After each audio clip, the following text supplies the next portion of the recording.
జనసేన కుటుంబ సభ్యులందరినీ కూడా పేరు పేరున ఉపయోగపడే నమస్కారాలు తెలియజేస్తున్నాను.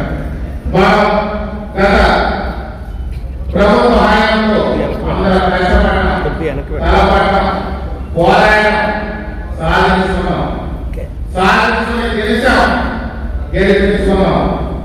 గెలిపించుకున్న అయిపోలేదు. మనం చూస్తే సంక్షేమం, అభివృద్ధి, సమపాలు అభివృద్ధి చేస్తా ఉన్నాం. రోడ్లు వేస్తాం, ట్రైన్లు వేస్తాం, అలాగే తాగునీటి సమస్య ఎక్కడ పరిష్కరిస్తాం, విద్యుత్ సమస్యలు పరిష్కరిస్తాం, సంక్షేమం కూడా చక్కగా అమలు చేస్తున్నాం. అన్ని పనుల్లో ఎక్కడ మొబైల్ కూడా జనసేన కేంద్రంలో లాభాపేక్ష లేకుండా ప్రతి ఒక్కరు నిరంతరం శ్రమిస్తూనే ఉన్నాం. ఎక్కడ దీని ఏమి లాభం కాక పేద ప్రజలకు సేవ చేయడమే లక్ష్యంగా పార్టీ ఏదైతే జనసేన పార్టీకి పవన్ కళ్యాణ్ గారు పెట్టారో దాని ఎక్కువగా తప్పకుండా రాజకీయ ప్రతి జనసైనికులు, ప్రతి వీరమైన ఈ రోజు కట్టుబడి ఉంది.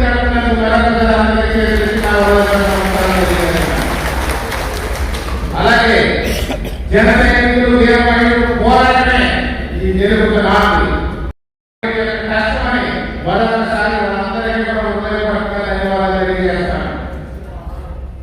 మనకి ముఖ్యంగా చూసినట్లయితే రాబోయే ఎన్నికలు ఉంది. ఏదైతే అసెంబ్లీ, ఇప్పుడు అసెంబ్లీలో మనకి గెలవడం ఒకటే కాదు, ఇప్పుడు వచ్చే స్థానిక ఎలక్షన్లు చాలా ముఖ్యమైన. ఈ స్థానిక ఎలక్షన్ అంటే సర్పంచ్ ఉంటాం, వార్డు మెంబర్లు ఉంటాం, అలాగే ఎంపీటీసీలు ఉంటారు, ఎంపీటీసీలు ఉంటారు, ఎంపీటీలు ఉంటారు. లేకపోతే గెలుస్తామా లేదని కాకుండా ఖచ్చితంగా నిలబడతాం, తలపడతామని చెప్పి ఆ రోజున పోటీ చేసిన స్థానిక సంస్థలు పోటీ చేసినటువంటి ప్రతి అభ్యర్థికి కూడా మరొకసారి కొంతమంది అయితే గెలిచిన తలపడమే ఆ రోజు గెలుపుగా లేక మనం భావించాల్సిన అవసరం. గెలిచిన వాళ్ళకి ప్రత్యేకంగా అభినందిస్తాం, అలాగే తలపడిన వాళ్ళు కూడా అభినందిస్తామని ఒకసారి పవన్ కళ్యాణ్ గారి కుటుంబానికి ఆలోచన అందరికీ కూడా శుభాకాంక్షలు కూడా తెలియజేస్తాం. ఇప్పుడు ఏదైతే ఉందో జనసేన పార్టీ కొంతమంది కావాలని ఈ యొక్క ముందు పార్టీ కూడా కానివ్వండి, లేకపోతే ఈ యొక్క ఓటమి పట్ల నచ్చని కొంతమంది ఎవరైతే ఉన్నారో వాళ్ళందరూ జనసేన పార్టీ కాపు కులానికి చెందిందని అప్పుడప్పుడు ప్రచారం చేస్తారు. పవన్ కళ్యాణ్ కాపులకు ఉండొచ్చు, బల్లాంటి కాపులకు ఉండొచ్చు, కానీ పార్టీ మాత్రం ఒక కులం కాదు, అందరికి సమానత్వంతో అన్ని కులాన్ని కలిపి తీసుకెళ్తున్నటువంటి పార్టీ. ఎందుకంటే ఈ కులంలో ఎస్సీలు ఉన్నారు, ఎస్టీలు ఉన్నారు, బీసీలు ఉన్నారు, ఓసీలు ఉన్నారు, అందరూ కూడా ఈ కులంలో ఉన్నారు. వాళ్ళు వేయలేదు కాదు, ఇది కులాల పార్టీ కాదు, మంచి సమాజ స్థాపన కోసం ఏర్పడినటువంటి సమాజంలో మార్పు తీసుకురావడానికి ఏర్పడినటువంటి బలమైనటువంటి పార్టీ జనసేన పార్టీ అని చెప్పి మీ అందరికీ మరొకసారి తెలియజేస్తాం. ఎందుకంటే కులం అంటే నాకు తెలియదు, బలవాలని ఎవరు మన సర్వే వాళ్ళు చెప్తారో నాకు తెలిసింది. సరదా మాకు నేను ఎప్పుడు ఆలోచించలేదు. అసలు మా కంపెనీలో కూడా కాలం చేశాను, కానీ 20 ఏళ్ళ ఎప్పుడు కంపెనీలో కూడా మేము కులాలు ప్రస్తావించుకోలేదు, పెద్దగా పట్టించుకోలేదు.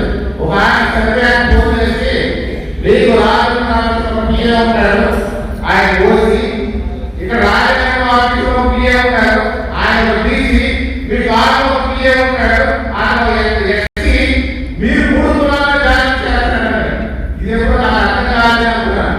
బట్ ఇంకోటి విషయం కూడా మీకు చెప్తాను. మీ డ్రైవర్ ఒకడు, మీ దగ్గర 3 డ్రైవర్లు ఉన్నారు, ఒకడు ఓసి, ఒకడు బీసీ, ఒకడు ఎస్సీ, 3 డ్రైవర్లు ఉన్నారని చెప్పాడు. అంటే కులానికి నాకు తెలియకుండా నాకు ఉన్నటువంటి ఏదైతే ఈ యొక్క పొలిటికల్ సపోర్ట్ గా ఉన్నారో, వాళ్ళు ఏదైతే పొలిటికల్ పదవులను పనులు చేస్తున్నారో వాళ్ళు 3 కులాలు ఉన్నారు, ఓసీ, బీసీ, ఎస్సీ ఉన్నారు. మా యొక్క రథశాస్త్రం కూడా ఓసీ, ఎస్సీ, బీసీ ఉన్నారు. ఇది మాకు తెలియకున్నటువంటి జరిగింది. అంటే మాకే కులాలు అనేది లేదు, పవన్ కళ్యాణ్ గారి కులాలు లేవు. అన్ని కులాలు సమానంగా పెడతాం, అందరితో సమానంగా పెడతాం. అన్ని కులాలు మానవత్వం అనే కులంతో ఏర్పడిన పార్టీ జనసేన పార్టీ. అలాగే ఈ స్థానిక ఎలక్షన్ లో మన తప్పు పట్టించడానికి రకరకాల మీ అందరికీ సోదరులు ఒకే చెప్తాను, ఈవేళ ప్రధానమంత్రి గెలిచేటంటే దానికి కారణం జనసేన పార్టీ జనసైనికులు వేల మహిళలు ఒక కారణం అయితే మనమందరినీ నమ్మి టికెట్ పవన్ కళ్యాణ్ గారు ఒక అద్భుతాన్ని సృష్టించమని అవకాశం ఇచ్చారు. మనకి మూడంచెలుగా గెలుస్తున్నాం. మొదటి అంశం జనసైనికులు వేల మహిళలు కష్టం, రెండో అంశం పవన్ కళ్యాణ్ గారు టికెట్ ఇవ్వడం అనేది రెండో అంశం అయితే, మూడో అంశం మనకి తెలుగుదేశం జనసేన పార్టీ పార్టీ మూడు పార్టీలు కలిసి పనిచేసే విషయం మర్చిపోకూడదని మరొకసారి గుర్తు చేస్తాను. కొంతమంది కావాలని తెలుగుదేశం కూడా అలాగన్నారు, బీజేపీ కూడా ఎలాగన్నారు అని చెప్పి మనం పోరాడతారు. స్థానిక సంస్థల ఎలక్షన్ 20 లక్షల మంది తెలుగుదేశం వారికి టికెట్ వచ్చినప్పుడు వారి ప్రాంతంలో మనమందరం కూడా ఖచ్చితంగా తెలుగుదేశం పార్టీకి పనిచేయాల్సిన అవసరం ఉంది. అలాగే మన వాళ్ళు జనసేన పార్టీ కూడా ఎక్కడైతే టికెట్ తీసుకుంటారో తెలుగుదేశం వాళ్ళు కూడా మనం అదే విధంగా మనకి సపోర్ట్ కావాల్సినటువంటి బాధ్యత కూడా వాళ్ళకి. అది నేను బొడ్డు వెంకటరామరావు భారతీయ జనతా పార్టీ టికెట్ నాయకులు కలిసి కూర్చొని సీఎంలు ఎక్కడ రైతున్న ఉందా పై కేంద్ర కార్యాలయం సూచనల మేరకు మనం ఎన్ని కూడా జాగ్రత్త తీసుకుని టికెట్లు తీసుకుంటాం. ఈ రోజు కష్టపడాల్సినటువంటి అవసరం ఉంది. ఎవరైతే ఎంపీటీసీ గానో లేకపోతే ఎంపీటీ గానో ఎంపీటీసీ గానో లేదా సర్పంచ్ గానో వాటి పోటీ చేయాలని వాడు ఏదో టికెట్ వస్తే అక్కడ బీఫామ్ వస్తే కాంట్రాక్ట్ తీసుకుంటే అప్పుడు ఆలోచించేవారు కాదు. ఈ రోజు నుంచి కూడా మీరు ప్రజలకు వెళ్ళాల్సినటువంటి అవసరం ఉంది. నేను కానివ్వండి, నా కుటుంబం నుంచి భక్తులు వెంకటేశ్వర గారు కానివ్వండి, గతంలో మా ఎలక్షన్లో ఎలా కష్టపడ్డామో మా కుటుంబ సభ్యులందరం కూడా మీకోసం కూడా అంతకంటే ఎక్కువ శ్రద్ధ తీసుకున్న అంతకంటే ఎక్కువ పట్టుదల కష్టపడడం సిద్ధంగా ఉన్నాం. మీకు సపోర్ట్ కావడానికి కూడా సిద్ధంగా ఉన్నాం. ఆర్థికంగా కొంతవరకు సపోర్ట్ చేస్తాం. అలాగే మోహన్ కూడా భద్ర వెంకటేశ్వర కానివ్వండి, ఏం కావాలంటే ఈ యొక్క ప్రచారం ఈ గ్రామంలో పోటీ చేసినటువంటి అభ్యర్థి ఎవరైతే ఉంటారో ఆ అభ్యర్థితో పాటు గ్రామాలకు వచ్చి మీ తరఫున ప్రచారం కూడా చేయడానికి మేము సిద్ధంగా ఉన్నాము. ఖచ్చితంగా మనం ఎన్నికలు తీసుకుని అధికంగా గెలిచి తీరాలి. ఆ విధంగా ప్రణాళిక ప్రతి ఒక్క నాయకుడు వేసుకోవాలని చెప్పి మీ అందరికీ అనుభవాలని మరొకటి ఏంటంటే కావాలని మనకి కూటమిలో ఉన్నటువంటి స్థానిక ఎలక్షన్లో పిచ్చి పెట్టాలని చూస్తున్నారు. ఎవరు కూడా దాంట్లో పడదు. అందరూ ఖచ్చితంగా పనిచేస్తాం. ఢిల్లీ గెలిపిస్తున్నాడు వాళ్ళు గెలుపుతాం, మన జనసేన తీసుకున్నాం మన వాళ్ళు గెలిపిస్తున్నాం, బీజేపీ తీసుకున్నారు బీజేపీ గెలుపుతాం. 3 గెలుపులు కలిసి కూటమి గెలుపుతాం. మరొకసారి అందరికీ కూడా తెలియజేస్తాను. అలాగే అభివృద్ధి అనే దాంతో పాటు ఇప్పుడు సంక్షేమం కూడా మనంతా ప్రజల్లో తీసుకెళ్లాల్సిన అవసరం ఉంది. ఇప్పుడు ఎలా పట్టాలు ఇవ్వబోతున్నాం, ఇంటి లోన్లు ఇవ్వబోతున్నాం, ఎలా పట్టాలు ఇంటి లోన్లు పడేస్తాం.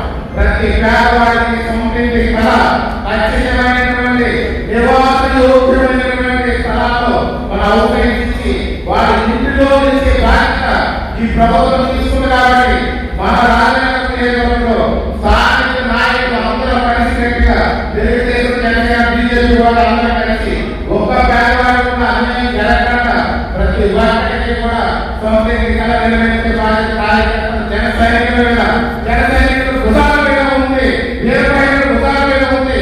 ఈ బాధ్యత అందరూ కూడా చక్కగా నిర్వహించి గ్రౌండ్ లెవెల్లో ఎవరికి కూడా క్షేత్ర స్థాయిలో అన్యాయం జరగడం అవసరం ఉంది. కాబట్టి ఎప్పటి కూడా మీరు ఆలోచన చేయండి. అలాగే మనం చూసే ఫ్యాక్టరీస్ ఉన్నాయి, రాబోయే ఫ్యాక్టరీస్ కూడా శాంక్షన్ చేయాలని ముఖ్యమంత్రి గారు సిద్ధంగా ఉన్నారు. కూటమి ప్రభుత్వం సిద్ధంగా ఉంది. ఈ కూటమి ప్రభుత్వం సిద్ధంగా ఉన్నప్పుడు గౌరవ ముఖ్యమంత్రి ఉప ముఖ్యమంత్రి పవన్ కళ్యాణ్ గారు కూడా అద్భుతమైనటువంటి ఆలోచనతో ఈ ఫ్యాక్టరీలు కూడా ఎవరైతే ఉన్నారో వికలాంగుల పెన్షన్లు, వృద్ధాప్య పెన్షన్లు, విడవ పెన్షన్లు, అలాగే పెన్షన్లు వీళ్ళందరికీ కూడా పెన్షన్లు ఇచ్చుకోవట్లేదు. కాబట్టి మన గ్రామంలో ఉన్న వాళ్ళని వాటి వసతులని చెప్పడం కానీ టైం అయిపోయిన తర్వాత మీరు తెలియజేయడం కానీ ఇలా చేయడం ఉపయోగపడదు. కాబట్టి ముందుగా ఒక అవేర్నెస్ చేయండి, ప్రజలందరికీ తెలిసేటట్టు చేయండి. ఆ ప్రచారం చేయాల్సిన బాధ్యత మనది. ఎందుకంటే ఓటు వేసింది కూడా మనమే, ఓటు చేసుకున్నది మనమే. ఈ రోజు మనం సాగు చేయాల్సింది కూడా మనమే విషయం పెట్టుకోవాలి. అదే విధంగా చూస్తే పుష్కరాలు వస్తున్నాయి.